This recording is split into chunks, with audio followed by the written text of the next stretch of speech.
It's Linda MacPhee's workshop. Here's Linda. Hi, and welcome to my workshop. And we've got it all set up today. Well, I've got Ava with me, who is one of my instructors in Linda MacPhee's workshop. And you do a lot of sewing on your own, and you come and help us.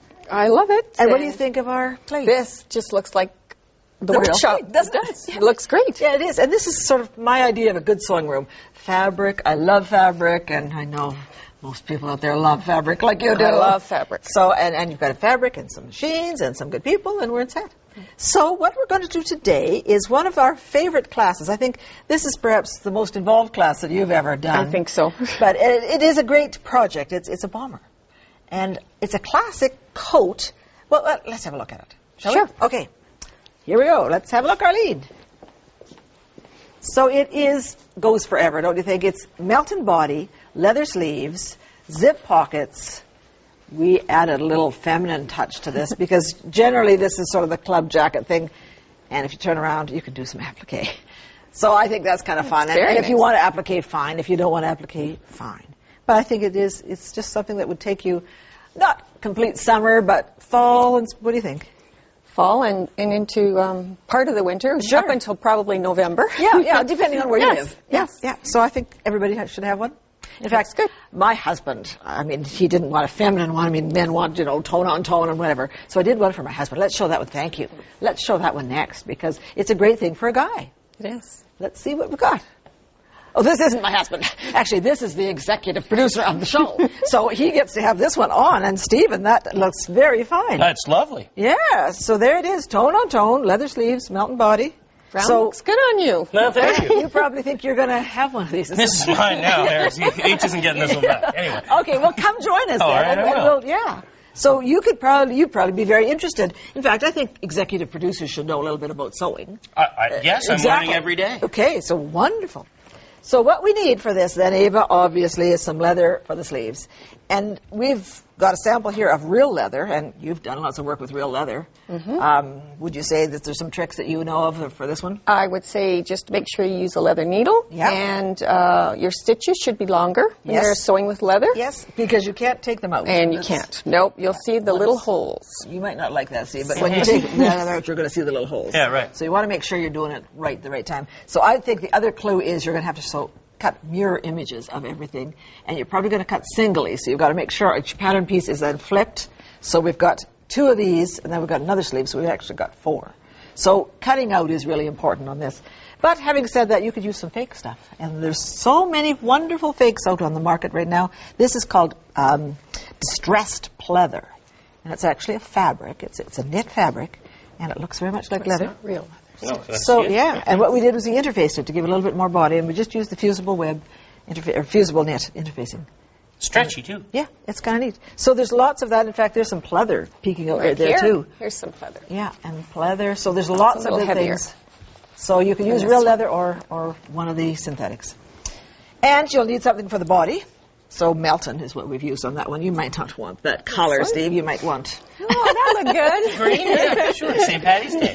Yeah, sure. Or denim. Something with good body is a great thing for the body. So good body for the body. Got that? Okay, so let's begin. So we've cut the whole thing out, and I would say one of the trickiest things, do you think? Oh, is the pocket. Is the pocket. To think about the pocket. It's a zippered pocket. So we've cut it out of a pocket lining. So here is what it would look like cut out on the fold. And when you then lay that out, it will lay on top. And if we just take these others away, you'll see. This lays on top of, and there's a straight edge on the bottom, so it tells you where to put it. There is a marking on it, and we'll just transfer that marking. We've already stitched this, but you would transfer that with chalk or with one of your tracing implements. And you would then stitch. And I always start in the middle, because if you start at the end, you're going to end up with kind of a glump. Makes sense, Stephen? It does make sense. But just because I'm not a sewer, you're talking about this piece right here, obviously, right? That's the piece, And yeah. that's this And we're going to piece start in there. the middle Right. there, sew up there, go across, sew down there, go across, and back up there. And now we're going to cut that in the middle. And we have one already cut because this is there's lots of things to do here. So here it is. And if you can look at that, we've cut right down the middle and into the corners. And this is merciless. Get right into those corners. Because, Good of course, pair of scissors will good do pair of scissors. So once you do that, you can flip that. So this is basically the way you do any zippered pocket. You may have new respect for a zippered pocket once you see this. I totally do. You have to do this when we're finished. You know? Yeah. So when that pulls through, that is now ironed and that is now flat. So I can then take my zipper. Cool. And put this underneath, and this, of course, would have been measured to your zipper length so that your zipper fits in here. That's important. So you're just going to stitch around there, and that's now your zipper. Now it looks like that, but you're going to have to stitch it so that you can put something in this pocket. Yeah, true. So once that's stitched in, you're going to stitch around there, and then that's it. So that is your pocket. We actually did a little bit of extra fun on this because I said, this looks a little plain. So we actually cut out a piece of that pleather and put it on top of there after we had that pocket in. But be careful that you flip your pocket out of the way when you're stitching that down. Yeah, probably. So the rest of this, we're going to put the sleeve together. So here's your sleeve. We cut it all into pieces to put it together. And I think that's obvious if you've got leather. You'd want to just, what do you say, Eva? When you cut that out. Just make sure that you're, when you turn it over, that you're pinning properly and that you're stitching down so that it meets the edges. Yeah. So we basically make up the sleeves. This is a drop sleeve. So the shoulders, put the sleeve in, and that's done simply by matching up your top. And then you'll go all up and under, so that will be finished on the bottom. So that's your sleeve, that's that. So then we've got to put on some ribbing. And the ribbing, and again, I like to test this on the customer and see that this ribbing is going to go around, not suggesting measure. But it's just a good idea to just kind of have a good idea. And we will also put a piece of denim at the front because it's nice not to have the ribbing go right into the zipper. So we will then just flip this around, stitch like that, and then this flips out. So when this ribbing goes on, and if you take that end, Ava, we'll put right sides together, and we're going to just stitch, if you remember, we're going to just stitch that part. Because if you stitch all this down, you can't get your zipper in there. So stitch that this way, and then stitch. And I always just center this thing. Pull it tight, put the pin there, stitch all the way, but you leave that part open. Right. Then we can put the zipper in. And the zipper is very simple. I know people worry about zippers, but put the zipper in. It is, because you just put right sides together on your zipper, and you put the zipper right down to the bottom. How do we know where to stop at the top? Well, we'll have our ribbing on the neck already. And the ribbing can go right out to center front. In fact, we had to shorten the zipper. So you take your pliers, pull some of those teeth out, put a clamp on, and you can make your zipper exactly right. So there is the top, and that's where your zipper will go. So the zipper will go in both sides. Does this all make sense? Well, it is actually making sense. Yeah, it is. So once you've got your zipper in on both sides, then you put your lining together. We're getting there. So we're going to put the lining together, and here it is. We've used cassia satin, and of course, I always like to put some pockets on the inside of lining. Don't you think that's a perfect thing? I think it's perfect. You need, because we don't let you. To me, it would be a lot of work. But we don't. For you like to do that. We don't let you carry a purse. That's the alternative. You can carry a purse, so that's why you've got to. Yeah, exactly. So you put the lining all together, and then you're going to put right sides together. And right sides together. I'm a left-hander. Why is everything always right sides together? Actually, there was one, we put the bottom on, did we? Yeah, we put the bottom on, so as long as we've got the bottom on, we put right sides. Sorry, right sides together. And we're going to put them together down the front. That collar's tucked in there, so we're going to go around there, down that other front where that zipper is. We can follow that same line where the zipper was. And around the bottom, but you see you've got that little tucky part that we didn't do because you're going to sew up to there, and then you're going to sew that piece. And that's why you left it open. That's why we left it open. Right. We also left an opening in this. For the pockets. So do you want to do this? This is the fun. You just pull all that out. Magic. And I will get this jacket. When do I stop pulling? When you get the whole thing turned inside out. Oh! You got it. Yeah, you just. Let's go then. And you could maybe make it even a bigger opening to pull that whole thing out. And I know we've done this very quickly, so there is a pattern, of course, and there's more directions in our book, but it's when you sort of get into this thing, I think... How am I doing? Yeah, you're doing good. Okay, good. Keep I'm pulling. worried about ripping that hole. No. Well, we can always sew up that hole. That hole will have to be sewn up All right, after. I can get a little more Yeah, you can just... with it then. Yes, you can. And this one, I think, is the one that you think might be your jacket. So you know. Oh, is it? Oh, let's get out of there. Yeah. Okay. Help me, girls, for God's sakes. I don't know what I'm doing here. Yeah. Yes, you do. Yes, you do. You're doing good. So pull all that. Okay. So you go that end, and I'll just pull on this end. Okay. Giving birth to a jacket. Yes. Yes. So here it is, and you can see. Look at that. And that's why jackets look so professional on the inside, because of course it's all done on the other side. Pull this out at the bottom. Cool. So now we have ribbing. We have good. Now your husband has a new jacket, and I have this one. Yes. Is that how it works? Yes. Okay. Actually, we didn't do the cuffs on this thing. That's the only one thing that we would have to do is we'd have to pull the cuffs through and sew them this way, and then sew them inside and then pull them through. Put the sleeves through. So okay. That's the only thing. But other than that, Steve, I think it's a year-round jacket, though. You guys are talking about seasonally, but really it's kind of a year-round thing. Yeah. And you can, if you're making it for yourself, you can make the lining as thick or as thin as you want, right? You got it. Okay, I think we got him going. All right, I think we're out of time. We've got more fun things coming up, so don't go away. There you go.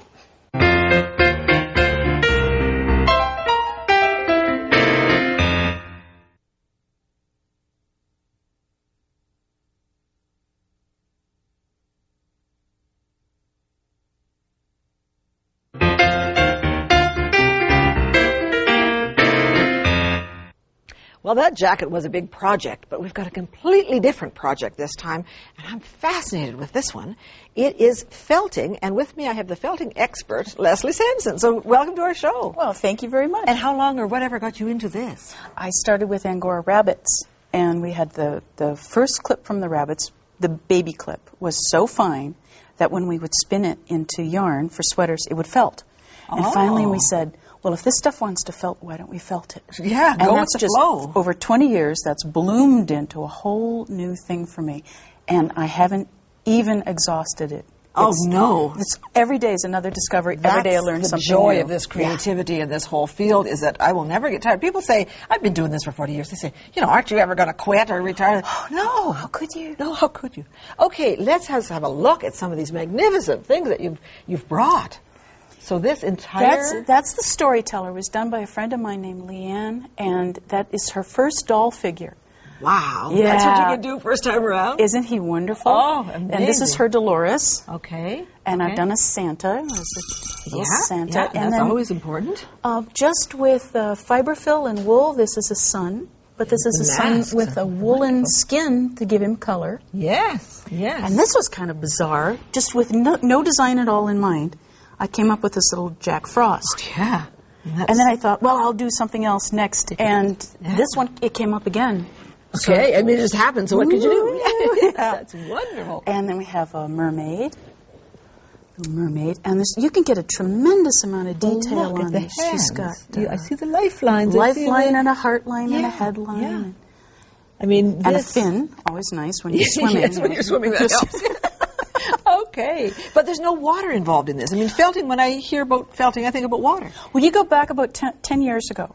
People were felting in great soapy swamps, and it's much tidier now, and there's actually a lot more control with felt. So what do we need? We're going to do a mechanical dry felting, and we're going to be using a felting needle as our primary tool. It's got little tiny barbs on there. Yep. So this is what you do with your bad needles that have barbs. This would be perfect. That's just about it. Because if you were trying to sew with this, it would be terrible. It would catch, and it would be terrible. Sure. But this will actually take a fiber and it'll push it. Okay. And the more you push it, the more dense it becomes. The tighter the felt, the stronger. So there's actually, not to sound too granola here, but the more energy you put into a piece, the stronger it becomes. It becomes like a battery. Sure. I want to try it. Okay. So we're going to sort of form a head out of this.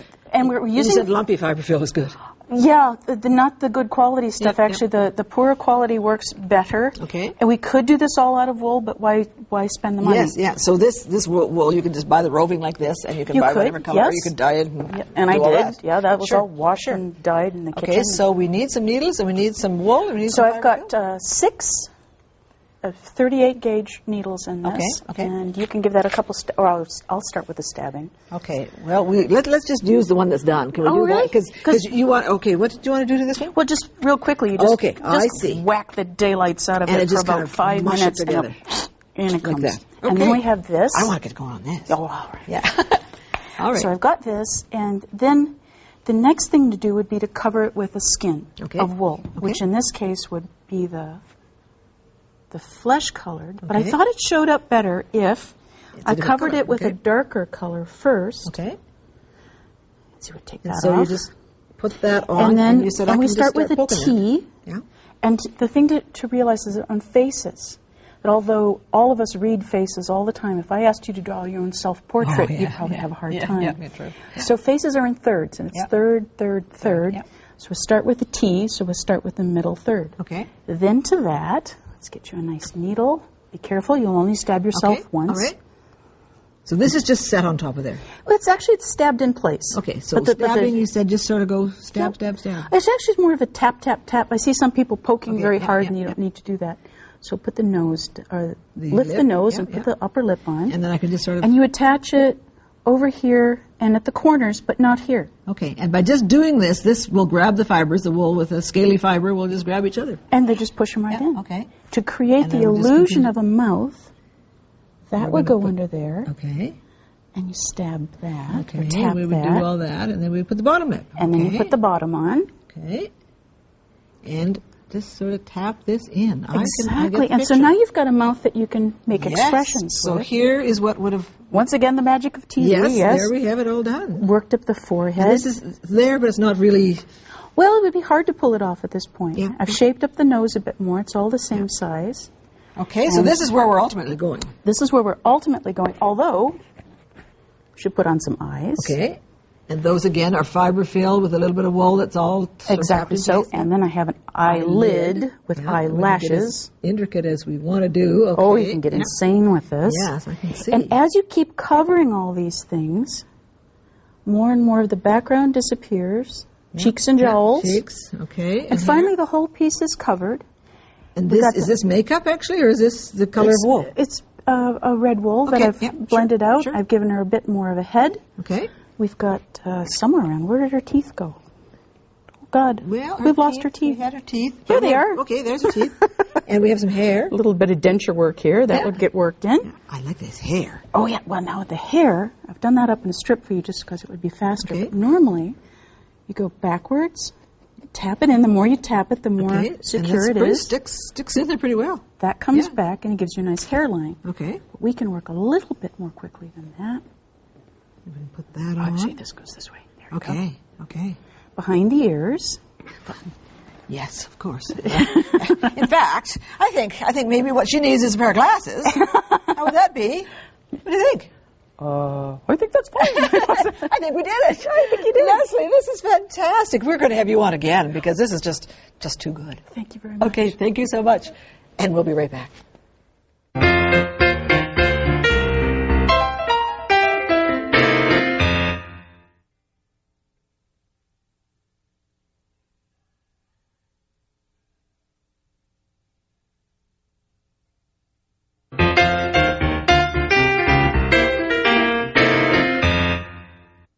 Wasn't Leslie great? And I just love this sun. It's going to stay here. It's hot. But I do kind of like my friend Jonny Seww. And Jonny, it's great to have you here. You're the singer. Yes, I love to do music. Yes, but what's with this Jonny Seww's paper? Now, what's the deal? Well, after 25 years of being in the paper industry, right, my wife came to me and said, "You're so good at paper, why don't you develop me an application material for this iron-on stabilizing?" Okay. And I said, "I'd love to." Okay, Through the research and development, we came up with the Jonny Seww iron-on stabilizing paper. And you get 50 sheets. I like the idea of this. So your wife is Pam Seww, obviously. Why don't you go get ready for the song? Because you're going to do as a song. Good idea. And Pam, welcome to the show. Hi, Linda. So this sort of kind of looks like freezer paper. Is this? Well, it has a few different attributes. Okay. It's lightweight. It's easy tear. Okay. And it lay flat for inkjet computer processable. Which is what you were just ironing that on there. And so when that is ironed on, and you said you could iron this a few times. Like yes, you can take it off and iron take it off and re-iron 4 or 5 times. Great. So here it is on the back of this, and you can put it through your printer, and then you've got fabric with whatever printed on it. This is kind of a neat idea. I like the idea of you being able to iron it on as now as a resist. As a resist? Yes. And I just sprayed that with bleach and water. Left it sit for 5 minutes, rinsed it off. And there's no bleed through. And no bleed through. Wonderful. Okay. And then, of course, you've got that same stencil that you could do the reverse with. Paper, did I? You said you don't waste any of this paper. You keep it all. Yeah. I like the idea of it being a template. So you want to have straight stop stitching for your fly or whatever you're doing. And you can then take this and make a whole bunch more. And keep or that. whatever, and so on and so on. And that's continuous line quilting now. Sure. So I like this application. This, to me, is very good because you're going to say, how am I going to sew this? Stretchy, flimsy, so blah, blah. stretchy. So what you're going to do is you're going to iron some paper on that side and on this side, stitch it, and then you just pull it away. Yeah. Fold back. Just pull it away. And pull it away. And now we've got a great seam that doesn't have any of the... Yeah. Yes, embroidery. I mean, it's an obvious thing for embroidery to try and embroider on a piece of fabric like that. 4-way stretch? Yeah. Oh. Okay, so we're going to stabilize it. And what I like is that you've got 50 pieces here, so you've got lots that you can play with. And it also irons onto itself, you know that. So you can make a great big piece. You can have a 60-inch piece of paper if you want, on a small sheet. And you could hoop it? Yes. Okay, so this can then be hooped, and then you... Now you can just grab both ends and rip. Okay, like this? All right. Oh, yes, okay. It's gone. Okay, if there's something left, I could pull that off, or I could wash that off, actually. Actually, wash it off, yeah. And here is my piece of embroidery. But all set. It stays completely stable, flat, no puckers. And that's hard on that type of fabric. Okay, yes, I can see lots of applications, and probably there'll be more as this thing keeps on going. Thank you. Limited by your imagination. Thank you, Pam, for coming, and I'll thank Johnny, because we'll go to Johnny. He's got a new song, Quilts in America. Yes. I would thank you for watching, because we're going to let Johnny take it away. So watch me next time, and we'll do it all over again.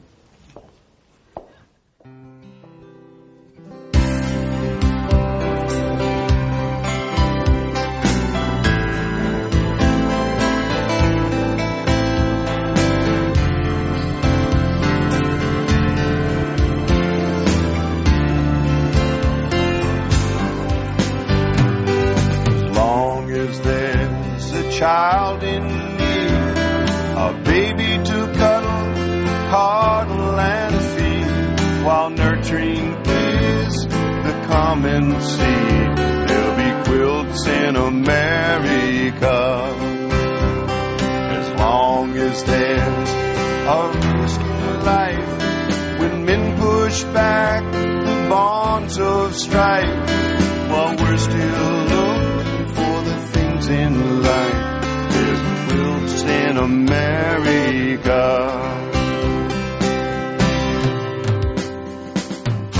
They come from every country, town and city, heart beating lined with pain and pity, gifts for the poor, the sick and needy, with love so straight and true. As long as time still exists, helping hands so grateful to assist, will love and hope coexist. There'll be quilts in America.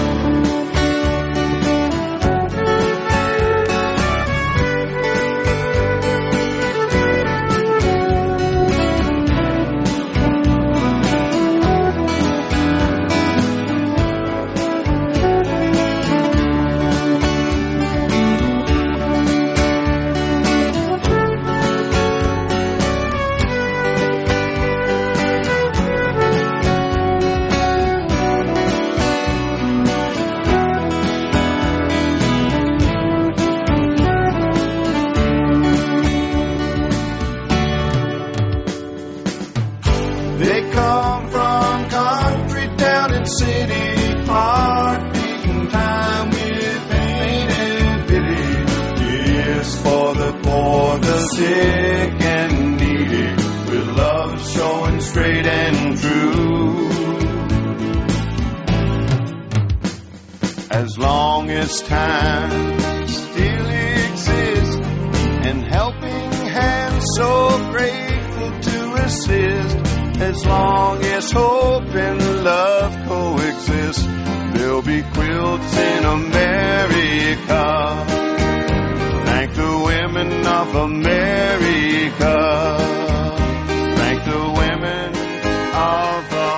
To receive the companion book for this series, send $19.98 to the address on your screen or call 1-888-MacPhee.